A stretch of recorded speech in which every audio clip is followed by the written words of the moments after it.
Hey, I'm Craig from GigFaster. This is GigFaster TV on YouTube, or you might be listening on the 5-Minute Podcast for Musicians.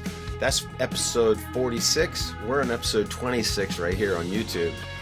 This is the last episode of this season, and then we're going to start a whole new series coming up in January. Now, the episode today is 5 things you need to do before the new year. And this stuff is great. Even if you're in March, August, September, whenever, you can apply this and be effective for you. I'm Craig from GigFaster, and we'll start right after this. And welcome back. Today we're going to talk about 5 things you need to do before the new year. Now, the new year's quickly approaching. Everybody has, New Year's resolutions, and they're all ready to gung-ho and ready to get started, which is great. One thing we got to realize, it's just a change in the year, it's just one day to the next. So regardless of when you're listening or watching this, you could apply these things right now. The sooner, the better. I love New Year's Eve or New Year's just because of the resolution part. Actually, I like it too because it's like a fresh start.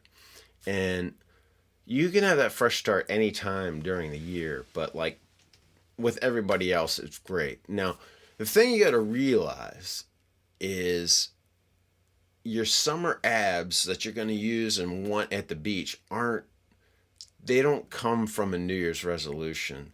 They come from hard work all winter long. And that's when you see the results in the summertime. So that's the way this is. For your music and your product that you got, you got to put in the work, and then you're going to see the benefits. It's not like one of these little,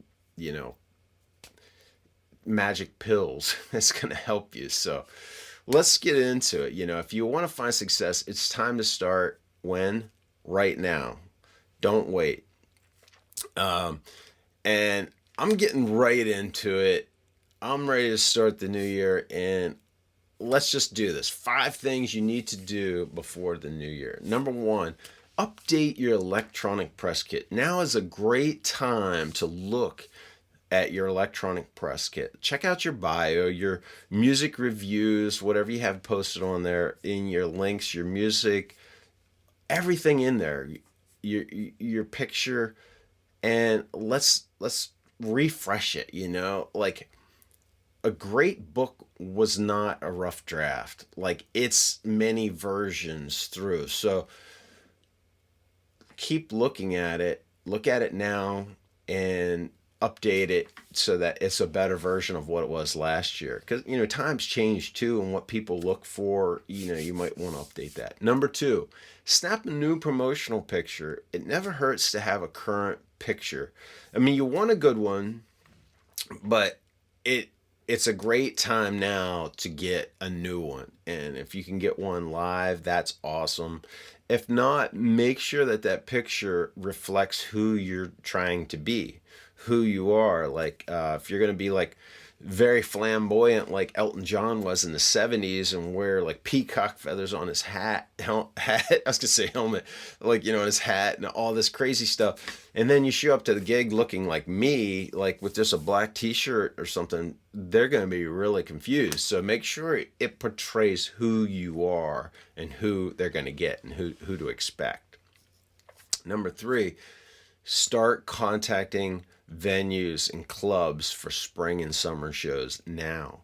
They book well in advance, so you really got to start contacting them now. And the nice thing about that, starting now, is that you might in the short term, they might need somebody, and there you go. You got an opportunity like that, so you could fill a space that might not have been. If you wait too long, you might not have been able to get that.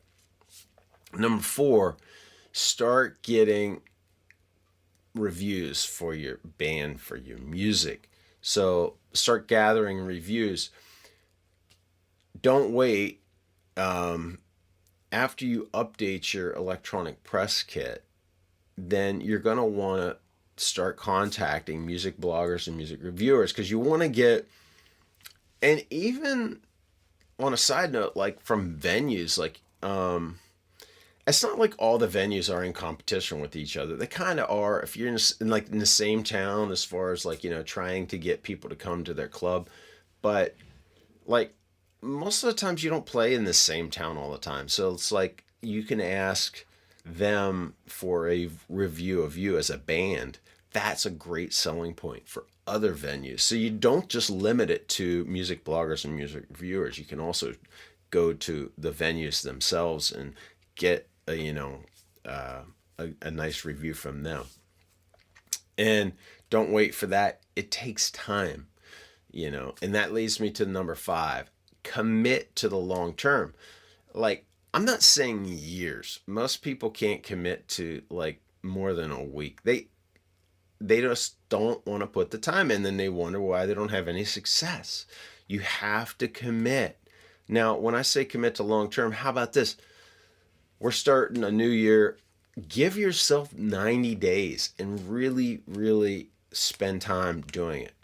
Like, and I'm not saying like start here, burn out. Like, just do, how do you eat an elephant? One bite at a time. I'm not eating an elephant. It's just a saying. But you have to do one step at a time. Make sure every day you're doing something and commit to that. Success doesn't happen overnight. Even though it looks like it, it doesn't. Sometimes it takes years, and honestly, whenever you think you're ready for big time, like, and a lot of times you're like, wow, I'm glad I wasn't, because, if you would have got your shot at that time, you would have blown it. And instead of being like really prepared and like, you want to blow them away. You don't want to be like, man, they're terrible. Like, and just get pushed aside and never be thought of again. You got to do little steps. Keep working hard, and never quit. That's the biggest thing. I said a few episodes ago about not quitting, and most people quit. You get 10 people in a line, you go out a week, and guess what? You already got people who quit. Go out a month, you got a lot more people quit. You go out 3 months, everybody has quit. So are you going to be the quitter, or are you just going to say, no, heck with that, man. I want the gigs. I want to do this, because honestly, it's there for the taking if you just don't quit. Now, I say about getting music reviews, booking gigs and all that stuff. Now, if you've been watching, that's what we do at GigFaster. You can submit your music to venues, music blogs, music reviewers, and record labels if you want to, independent record labels if you want to try to get signed to a record label or, work with one. So we have over 6,000 venues and music bloggers and record labels in there. And honestly, like I said last episode, it's like we have literally like 15,000. I mean, over 15,000, but we don't include them all because we're only including the core, the good stuff. We're not going to give you garbage. So it gets updated every day. It's the biggest music CRM out there, and it's there for you to use. And you can start your free trial. It's a seven-day trial. No obligation. You can come in, see how the system works, and if you're interested, you're interested. If you're not, you're not. So the bottom line is, it's a new year. Let's kill it. Get out there. Don't quit. Do your very best, and I'll see you succeeding. I'm Craig from GigFaster. Thanks for watching. Thanks for the first season. It's been a long haul, a lot of episodes, a lot of content, and we got even more planned for the next year. So stick around, subscribe, and I'll see you soon.